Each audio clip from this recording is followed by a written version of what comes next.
Shirley here with Sirius Dallas Moon. Ascendant is 6 degrees Sagittarius, and the Moon is 22 degrees Taurus in the 6th house, Venus 21 degrees Leo. Midheaven with Ketu, Mercury, and the Sun. And let's talk about an astrological controversy. Because this is Mars hour. Mars is with speaker, so I can call on speaker for eloquence. Every once in a while, there is this discussion about the 13th sign, Ophiuchus, which is associated with the medicine god Asclepius, in what seems to be the first to middle decan of Sagittarius, kind of until the end of Sagittarius. And I try to trace whenever it arises.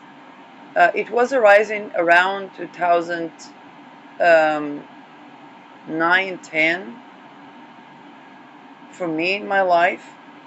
It was arising around 2019 when I was studying astrology, and around, I think, 2020-23. And my intuition, unlike my dogmatic colleagues in both academia and outside, whenever I hear about something like that, I say, hey, there is some sort of understanding or information that seeks to come out, and everybody keeps closing the gate. My prediction is that we would see, and indeed Asclepius is something that we see in Vedic tradition associated with one of the lunar nakshatras in Sagittarius as the god of medicine, and Ophiuchus is associated with the serpent or the snake, and even with Tiamat, or the feminine goddess of medicine, transformation, and so on, and alchemy. So and then every time there would be this very scholarly argument about why it's only 12 sign and not 13, even though I have colleagues that did astrological magic to do with Ophiuchus as an experiment. So I'm going to try to think about this together with you. And to think about, first of all, I'll begin with Asclepius. Asclepius is ruled by tropical Jupiter in Sagittarius. And what I received about this is when people do not practice the sacred flame of the Kundalini or the sexual energy benefically in belief. And again, I have Sagittarius in the 10th house with Uranus, so I would have the Kundalini rise associated with that. Jupiter is a belief-based sign, a philosophy-based sign. My Jupiter in the 11th, in Saturn sign, and Saturn in the 9th house. So aware of the blockages to the Kundalini energy by satanic ritual abuse and ritual satanic sexual practices. And meant to, and as my own Kundalini is being released and lifted, while my Uranus is in a Yod shape, so disruptor of the zodiac, which is why I guess associated with the gnosis that, hey, that Ophiuchus thing is trying to bring something.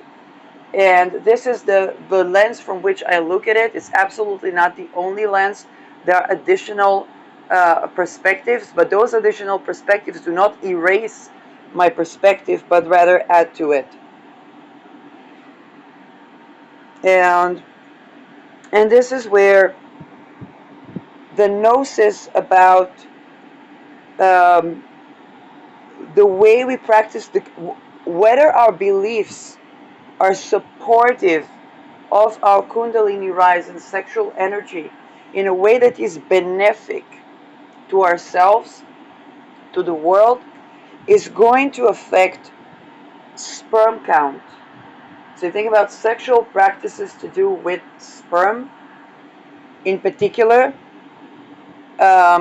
and whether they are supporting Kundalini rise or they are taking away of the power. Sagittarius is also when we have sexual transmutation for the people that have a penis, so orgasm with or also penis. Okay, people that have more than one sex, people that have basically ejaculation.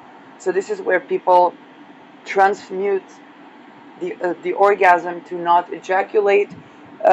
Again, this is also where the people want to decide if they want to hold on to that energy or if they want to purge that energy. Um, Both are equally sacred, and it is up to the gnosis of the person of what they decide to do. But whenever that is used, for example, to do power control and um, that can create a psychosis that is not a part of the gnosis and spiritual practices to do with those sacred practices, uh, and that can either create anomaly in sperm count. So I'm not just saying low sperm count or infertility. It can also create, anomalies, but it can definitely affect um, the liver, the lungs, um, the sense of optimism, the faith in the world. Unfortunately, satanic ritual abuse is created to try to control people's fertility beliefs. Um, it's a form of inquisition, and sense of optimism in the world. So the third sign, Ophiuchus, is something I believe people have resistance to, because you can't really have the gnosis of Ophiuchus if it is associated to Asclepius while still holding those um, abuses of the sperm, basically. So think about sexual practices to do with that.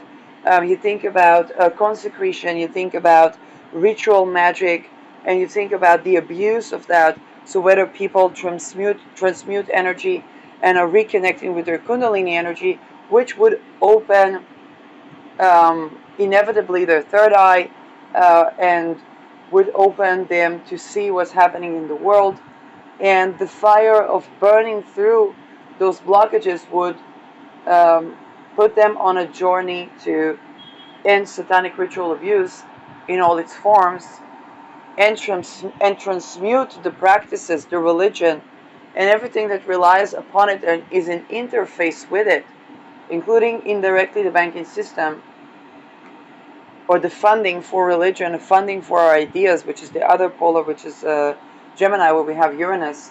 And notice when Uranus, the Kundalini rise of the zodiac, is in Gemini, we have civil wars to abolish slavery, so that the Kundalini so that people can orgasm. To be very simply put, okay, so that people can orgasm, rather than have their orgasm traded and their energy, life energy, harvested, and their ideas plagiarized by people who use them to fragment and control. And so this is a part of why Ophiuchus keeps getting blocked, because the consciousness, once there are certain gates, once you cross them, you can't go back. Okay, when Uranus turned into Taurus, people began to speak with their genitals, and once you cross that gate, you can't go back. Once you pay attention to what comes out of the vagina, okay, and does it smell good? Does it taste good? What affects that? Even in self-pleasure practices, you can't go back. You've crossed that gate. You already have that gnosis. You don't unlearn that, and anything that would try to dissociate you from unlearning that is exposing itself by the merit of Uranus being in Taurus.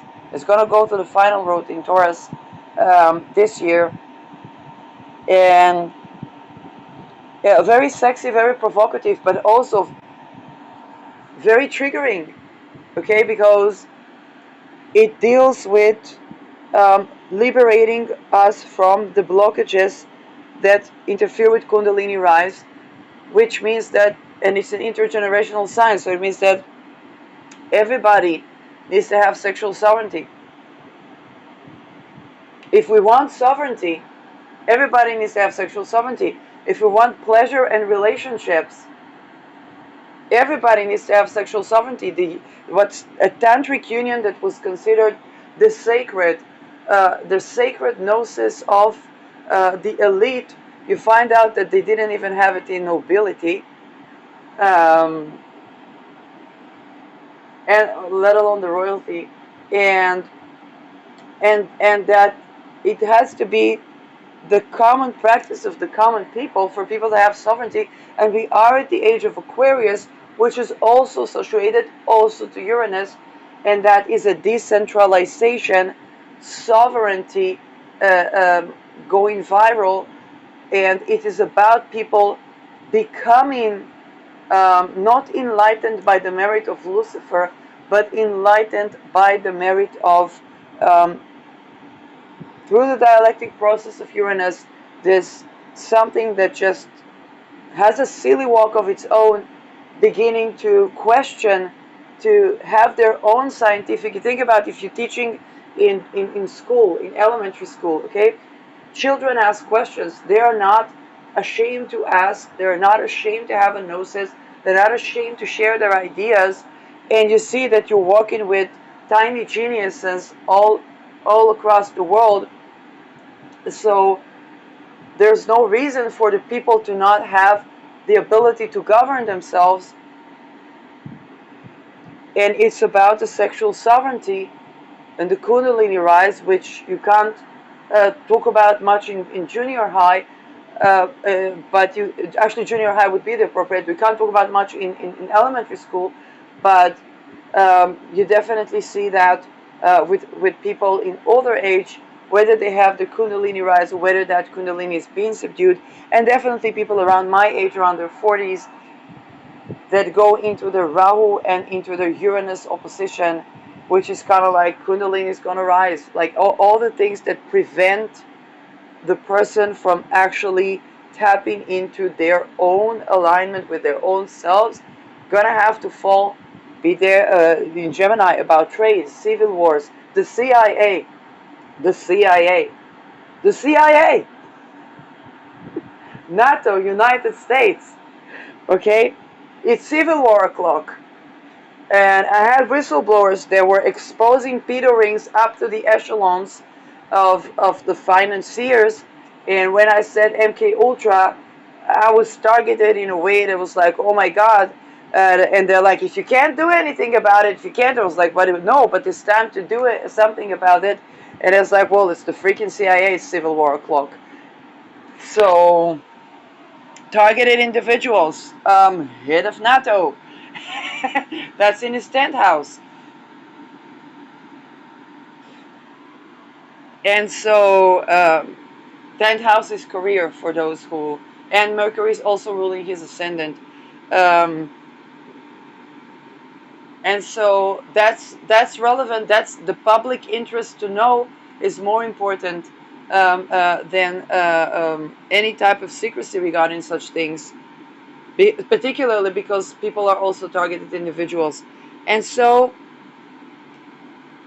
Ophiuchus is just another timestamp that also perhaps carry a feminine energy that is untamed in the sense that it is coming to liberate the Kundalini energy, okay, the sexual energy, and to the point where each person will have their own beliefs that are compatible with transmuting traumas in their own life. So again, Uranus was only discovered as Planet George during the rebellion in King George in the American Revolution in 1776. It was around that time that Uranus was discovered, because that was when we were ready to let go of slavery. Ophiuchus keeps coming up. keeps coming up, keeps coming up, keeps coming up, blocked, keeps by astrologers. It's blocked. Why? Because the most of astrology, except for me, and except for me, because I'm that much of an alien, my Uranus is in a yacht shape with the sun and moon, mind you. and and so Uranus going over my Chiron, so I'm the alien in the alien spaceship. And my moon is conjoining Sirius on the nakshatra that talks about people being an outsider in their own community and an outsider in the community of outsiders. So it's kind of like Baden Aquarius. So this is why even astrology was not suffice to try to tame my energies. But it's even as an astrologer, I'm the great disruptor. And it's in my 10th house, so when I go to do a jobby job, the entire place is being transformed. They'll thank me later, but they'll curse me during, because it's liberating, but it's unnerving and disrupting. And then they'll appreciate me in hindsight, but everybody is going to be completely transformed. And then when I went to study, of course, that ignited that as well. And I said, well, I'll just do astrology. That's harmless. Nato.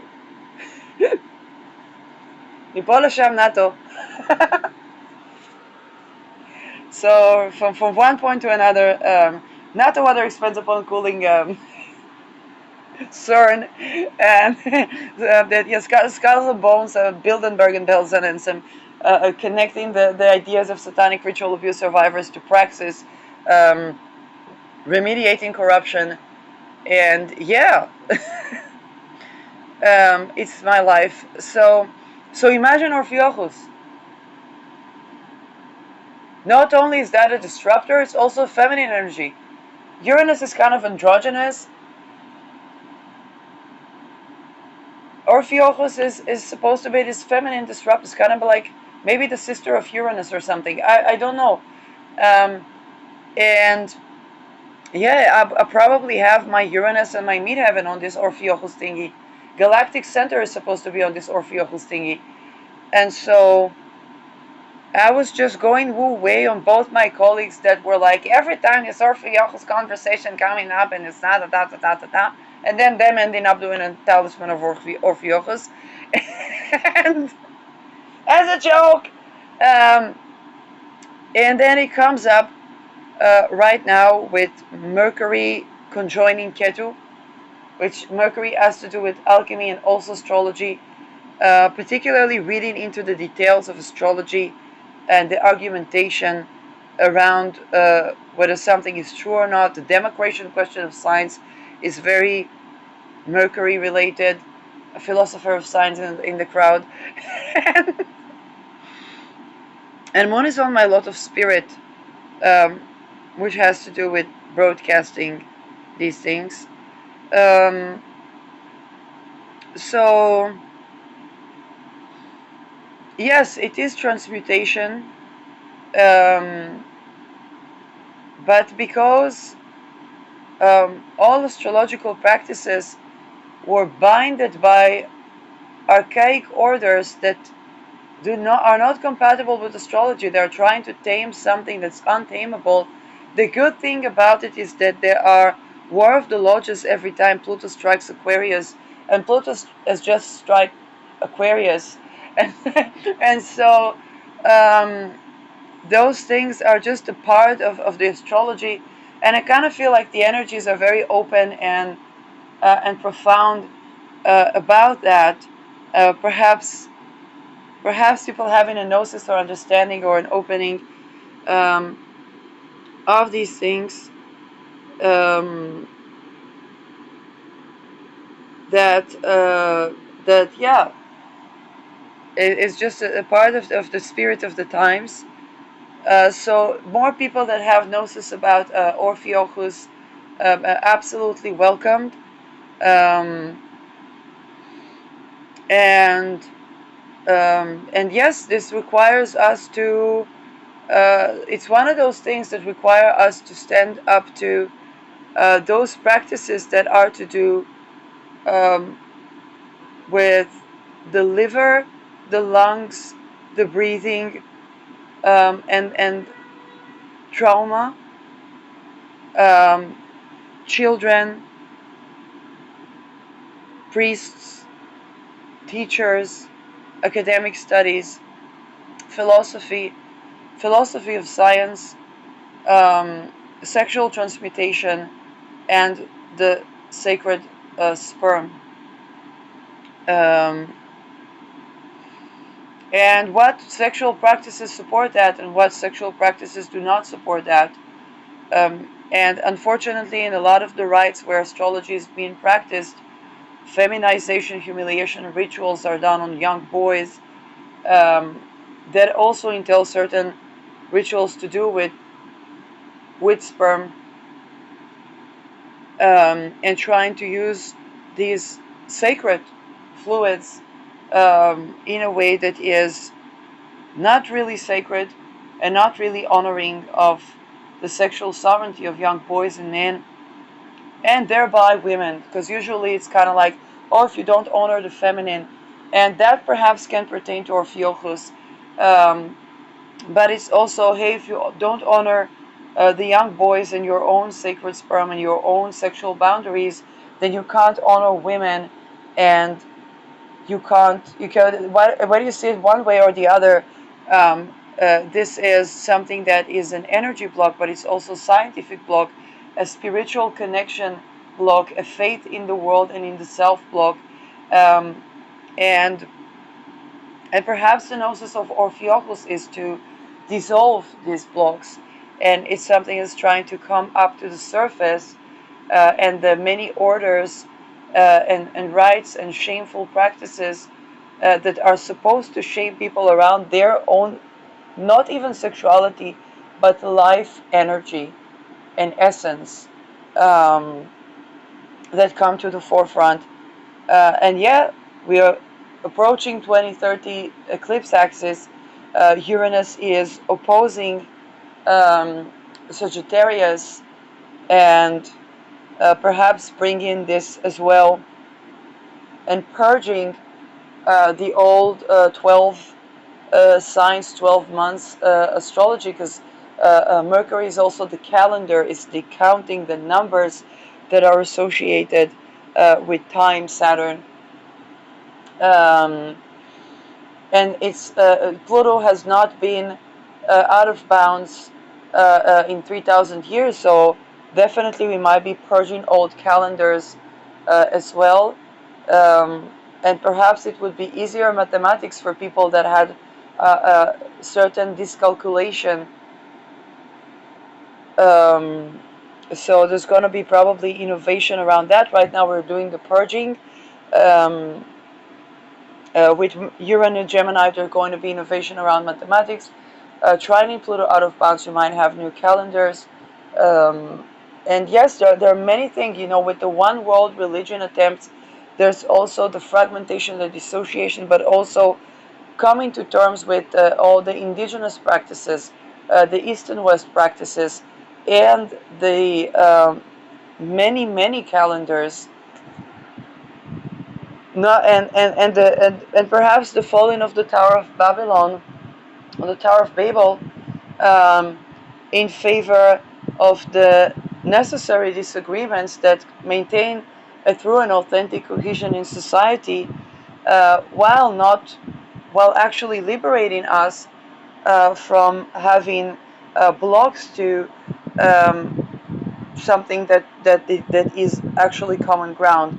Um, but if the common ground was satanic ritual abuse, or child sacrifice, or ignoring sexual sovereignty to control people, or even believing that not all people can be free, we can safely set that aside for something way better for humanity. So thank you for watching.